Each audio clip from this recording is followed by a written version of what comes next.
Hi, this is the team Minority Code Choose. Our argument is that Chinese banking system does not undermine China's growth. Our main arguments include that the advantages of macroeconomic regulation and control and the benefits from the PBC and the CBRC system, and also the state banks stabilize the society and promote economic growth. Firstly, we have talked about the government in the banking system. The government is at the top of the banking system in China. This enables the government to use the macroeconomic regulation and control. The MRC enable the government to lead capital into specific industry when according to the country's need. For example, when needed, the government can require state banks to make cheap loans to, for example, for some electronic manufacturers. Therefore, corporations in this industry will be able to get loans at the lowest interest rate.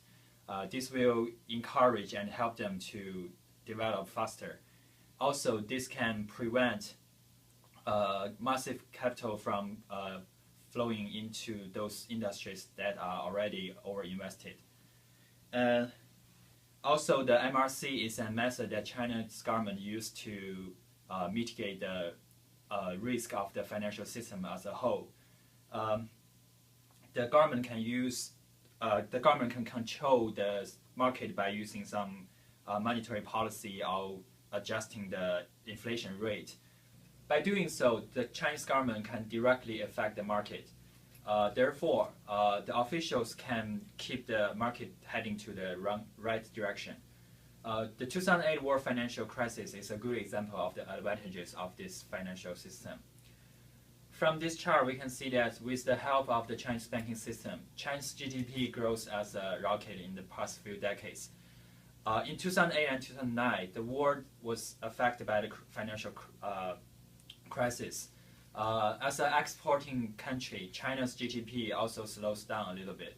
However, we can see that the impact was very small, and after 2009, the growth rate recovered very fast.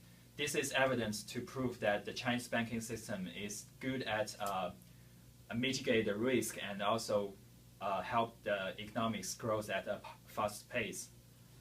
Next, I will talk about the Chinese PBC and CBRC.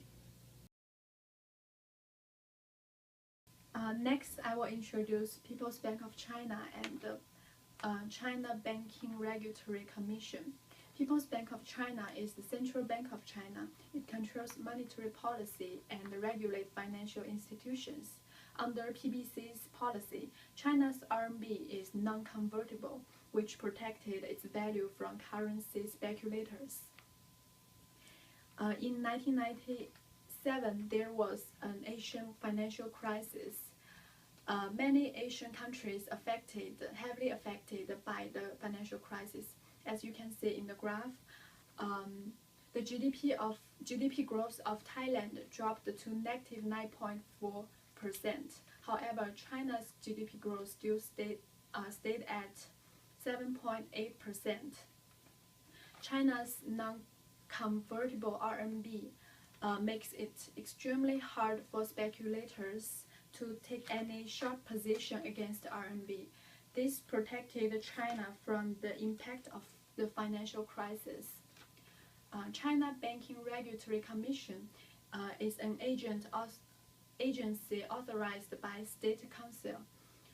It's China's independent banking regulator and supervisor. It is set up in 2003. Since the establishment of CBRC, the non-performing loss ratio in China dropped dramatically, as you can see in the graph. Before 2003, the non-performing loss ratio was around 25%, which is very high. But since 2003, it dropped dramatically and remains around 2% since then. CBRC and CPB are unique Chinese institutions.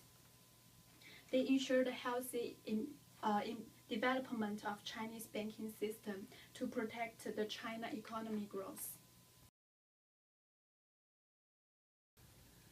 Before we further analyze the performance of Chinese state banks, first we want to introduce a very special culture in China, which is saving money. Chinese people love to save money. We consolidate all the balance sheet for the big four state banks in China, and we come up with a ratio of deposit to the total asset to be 77%, which means that the majority of the state banks' assets and liability was made up by the deposit. This number in America was around 50%. So the saving culture of Chinese people makes the risk aversion to be the priority issue that need to be solved by the Chinese state banks. So instead of like we say it's help the economy or not, first we want to say it's safe or not. It could not be like Lehman Brothers just goes bankruptcy. So one of the important standards that we look to measure the risk of the bank is the Tier 1 leverage ratio. The tier 1 leverage ratio is slightly different from the leverage ratio that we learned in corporate finance, but the conception is pretty much the same, which is analyze the percentage of the riskless assets to the overall asset. Then from the chart, we compare the leverage of Chinese state banks to other global big financial institutions like JP Morgan Chase and Citigroup, and we find that the Chinese state banks have a leverage much slower than the global average. From the chart, we can see the Bank of China has a leverage only 15, which is like less than half of the global leverage of 32.